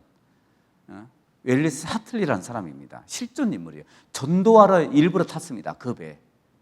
그래서 마지막 연주, 마지막까지 배가 뒤집히는 순간까지 연주를 했습니다. 마지막 연주를 하고 이제 악단들이 다 떠났잖아요. 떠나려고 하는데 혼자 연주를 했어요. 다른 단원들이 다 다시 왔어요. 그래서 죽을 때까지 연주를 했습니다. 이 사람이 연주한 이 바이올린을 자기 몸에 묶었어요. 이게 발견이 됐습니다. 그래서 약혼자에게 전해졌습니다. 이게 경매로 나왔거든요. 지금은 소리가 안 나요. 소리를 킬 수가 없어요. 마지막까지 찬송가를 켜고 끝낸 거라고. 마지막까지. 그러니까 마지막 소명을 다한 거라고. 이 바이올린은. 우리가 입이 있으면, 내게 만 입이 있으면 하나님을 찬송해야죠. 내 발이 있으면 정말 교제 가운데 발걸음을 옮기고 전도하는 데 옮겨야죠. 찾아가는 전도를 해야죠. 내 발걸음이 있으면 마지막까지 그렇게 해야 되지 않습니까? 저는 은장의 분들에게 항상 그렇게 얘기합니다. 움직일 수 있을 때 나오시라고. 움직일 수 있을 때, 할 수 있을 때 하시라고. 나중에 휠체어 타고 나중에 요양병원 가면 오고 싶어도 못 온다고. 그래서 나중 얘기하지 말라 그래요. 연세 드신 분들에게 나중에 저 몸 괜찮아지면 갈게요. 괜찮아져요? 점점 더 안 좋아져. 더 안 좋아져. 뭘 괜찮아져요? 잠깐 괜찮을 수는 있어요. 여러분 가장 젊을 때가 언젠데요? 지금이에요. 지금. 제일 젊을 때예요. 지금 하라고요. 지금. 가장 젊을 때 하라고요. 지금입니다. 마지막까지 연주하고 끝냈던 그 바이올린. 이게 발견이 됐습니다. 실존 인물이에요. 모두들 살기 위해서 몸부림치던 그때 의연하게 연주를 하는 한 남자 윌리스 하틀리. 영화 속에서 바이올린 연주가로 등장하는 그는 타이타닉호의 악단을 이끈 실존 인물입니다. 이 사람의 몸에 묶여져 있었던 바이올린입니다. 마지막 찬송가를 연주하고 끝냈습니다. 우리도 그러면 얼마나 좋을까? 마지막까지 복음을 연주하고 끝내면 얼마나 좋을까요? 하나님을 전하고 끝내면 얼마나 좋을까요? 여러분 주길철 목사님 아시죠? 원래는 그 김해 쪽의 출신입니다. 이분이요. 우리 진해에 가면 주길철 목사 기념관이 있습니다. 실제로. 이분이 쓴 그 찬송시도 있습니다. 영문밖에 뭐 그거 있죠? 처음에 어떻게 시작하지? 찾아보세요. 나중에 찾아보세요. 제가 여기 수록을 했어야 되는데 못 찾아갖고 왔네요. 저도 이제 그 기념관 가끔 가거든요. 이분이 신사참배를 거부해서 순교당했거든요. 근데 순교당하기 전에 마지막 교인들을 모아놓고 아주 긴 설교를 합니다. 그 설교 내용이 그 진해 박물관에 가면 쭉 수록이 되어 있습니다. 그 내용 속의 한 구절입니다. 내용 속의 한 구절이에요. 처음에는 우리가 십자가를 지지만 나중에는 주님의 십자가가 우리를 져줍니다. 주님을 위하여 오는 고난을 내가 이제 피하였다가 이 다음에 내가 무슨 낯으로 주님을 대하오리까? 이 다음에 주님이 너는 내 이름과 평안과 즐거움을 다 받아 누리고 내가 준 유일한 유산인 고난의 십자가는 어찌하고 왔느냐고 물으시면 내가 무슨 말로 대답해야 합니까? 처음에는 우리가 십자가를 지지만 나중에는 십자가가 우리를 져줍니다. 십자가, 십자가. 내 주의 십자가만 바라보고 나아갑시다. 이게 마지막 설교 내용 중에 한 구절입니다. 이 내용 속에 주님을 위하여 오는 고난을 내가 이제 피했다가 나중에 무슨 낯으로 하나님 앞에 설 거냐 그게요. 다 피해 다니고 그리스도인으로서 핍박도 다 피해 다니고 복음 전하는 것도 별로 관심 없고 그러다가 하나님 앞에 서면 어떻게 볼 수 있을까요? 하나님을요. 무슨 낯으로 볼 수 있을까요? 참 눈물 나지 않습니까? 이런 내용 읽어보면. 그리고 이 내용 속에 저는 이게 너무 마음에 와닿았어요. 내가 준 유일한 유산인 고난의 십자가는 어찌하고 왔느냐. 우리 가장 자랑할 것 십자가밖에 없지 않습니까? 그거밖에 없어요. 유일한 유산이라고. 예수님이 나에게 물려주신 유일한 유산이 십자가라고요. 그거는 어떻게 하고 왔냐고 이렇게 물으시면 내가 어떻게 대답을 해야 돼요? 그 유일한 유산이 십자가는 어찌하고 왔느냐? 용인에 가면 비석에 써져 있습니다. 용인에 가면 이 주기철 목사님 그 순교 기념관이 있습니다. 거기도 있습니다. 그 비석에 써 있는 내용입니다. 이 내용 자체가. 저는 이게 너무 마음에 와닿았습니다. 어찌하고 왔느냐? 그 고난의 십자가는 어찌하고 왔느냐? 이렇게 물으시면 내가 어떻게 해야 되냐고요. 그러니까 우리는 생각을 해봐야 된다고요. 조지 히필드가 했던 말입니다. 우리 같이 한번 읽어보시죠. 녹슬어서 없어지느니 차라리 닳아서 없어지는 것이 더 낫다. 나는 닳아서 없어지는 망치가 되지 녹슨 망치가 되고 싶지 않다. 녹슬어서 없어지느니 차라리 닳아서 없어지는 것이 더 낫다. 맞죠? 어차피 닳아질 거예요. 하지만 사용해서 쓰라고요. 사용해서 닳아지게 하라고요. 사용하라고요. 우리의 몸이 있으면 사용하라고요. 닳아지게 하라고요. 녹슨 망치로 만들지 말라고요. 나라는 사람을요. 내 물질이 있으면 시간이 있으면 녹슬게만 하지 말라고요. 닳아지게 하라고요. 사용을 하라고요. 그렇게 해서 고난의 십자가는 어찌하고 왔느냐? 이렇게 물으시면 할 대답이 있어야 될 거 아닙니까? 너 십자가 어찌하고 왔어? 내가 준 유일한 유산 아니었어? 그거 어찌하고 왔어? 이렇게 말씀하시면 대답할 수 있어야죠. 그 고난의 십자가를 지고 내가 살았습니다. 복음을 지고 살았습니다. 그렇게 대답할 수 있어야 될 거 아닙니까? 그래서 그래, 잘했어. 너 정말 잘했어. 이런 날이 올 거예요. 잘하였도다. 착하고 충성된 종아. 다른 얘기 없어요. 너 잘했어. 잘했다는 소리 듣고 싶잖아요, 우리는. 하나님 앞에 서면 너 정말 잘했어. 그때 참기를 너무 잘했어. 그때 견디기를 너무 잘했어. 그때 힘들었지만 같이 형제 자매들 함께 하기를 너무 잘했어. 그 얘기 듣고 싶은 거 아니에요?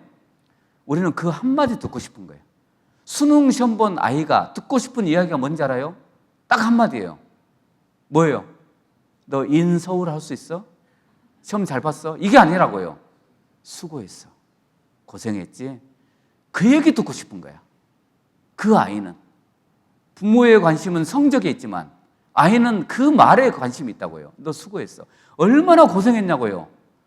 초등학교 내내, 중학교 3학년, 고등학교 3학년, 고등학교 때만 공부했겠냐고, 그 아이가.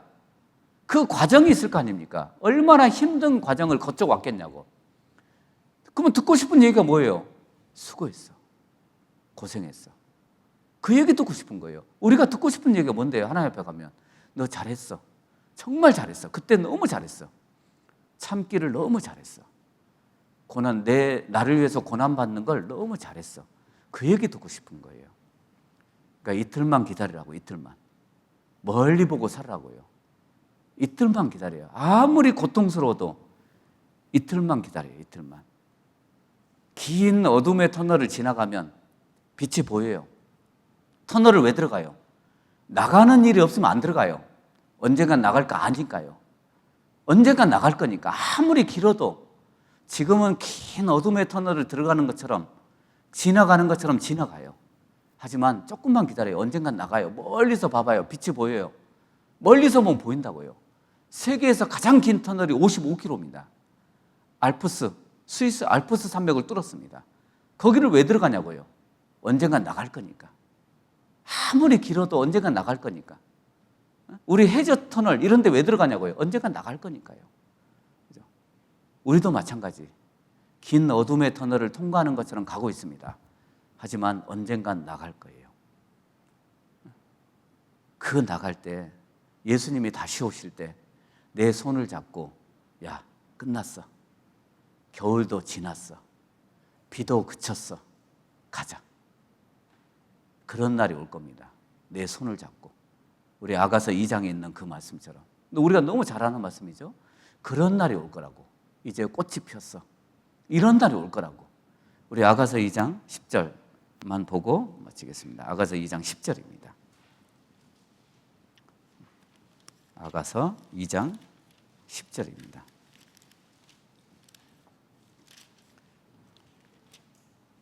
2장 10절. 10절. 10절부터 13절까지 우리 같이 읽겠습니다.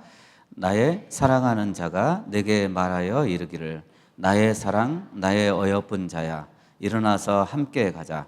겨울도 지나고 비도 그쳤고 지면에는 꽃이 피고 새에 노래할 때가 이르렀는데 반구의 소리가 우리 땅에 들리는구나. 무화과 나무에게는 푸른 열매가 익었고 포도나무에는 꽃이 피어 향기를 토하는구나. 나의 사랑 나의 어여쁜 자야 일어나서 함께 가자. 이런 날이 올 거라고. 나의 사랑 나의 어여쁜 자야 일어나서 함께 가자. 무화과 나무에는 열매가 익었고 포도나무에는 꽃이 피고 새도 노래하고 이런 날이 올 겁니다. 이제 비도 그쳤고 겨울도 지나고 비도 그쳤고 함께 가자. 우리 은혜 찬송에도 이거 있죠? 나의 사랑 1절만 불러보실래요? 저는 참고적으로 저를 따라서 하시면 안 돼요. 저 찬송가 잘 못합니다. 여기 목사님 찬송가 잘 하시잖아요. 너무 부럽긴 한데 저는 찬송가 잘 못합니다. 그러니까 어떤 자매가 그러더라고요. 목사님은 뭘 불러도 슬프다 그래요. 뭘 불러도 슬프게 부른대. 그래서 그 슬픈 목소리를 좋아하시는 분들도 계시더라고 보니까 뭘 불러도 슬프다고. 그러니까 이거 1절만. 우리 은혜 찬송에 몇 장이 있어요? 282장 있죠. 282장. 피아노 치실래요? 피아노? 자매님. 마지막 부르고 끝냅시다. 피아노도 있어요? 저는 피아노를 칠 줄은 알아요. 근데 음은 못 잡아요. 피아노 있어요? 누구 있어요? 아까 있었잖아, 피아노. 응? 힘들어요? 그냥 해요, 그냥 해. 그냥 해봐요. 그냥 해봐요, 자매님. 그래. 그래. 그래.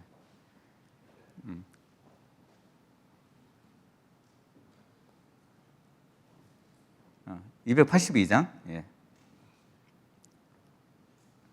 시작해 보시죠. 자, 시작. 사랑하는 사람아, 나의 사랑 어여쁜 자여, 겨울도 가고 비 그쳤으니 일어나 걸어가자. 동산에는 예쁜 꽃 피고 작은 새들 노래 부르니 나의 사랑 어여쁜 자여 일어나서 함께 가자. 주님 계시는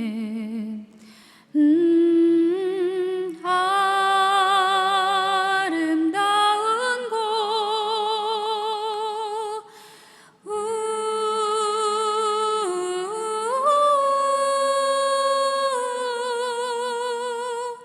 우리 모두 함께 함께 가자. 우리 모두 주님 안에서 사랑으로 맺은 형제니, 고난이 오고 시험 닥쳐도 손잡고 함께 가자. 우리 주님 우리를 향해 서로 사랑하셨으니,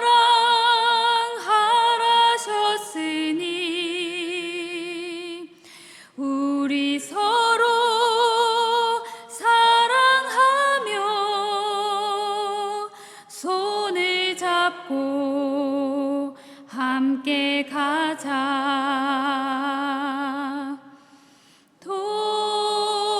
돌아갈 고향 주님 계신 곳,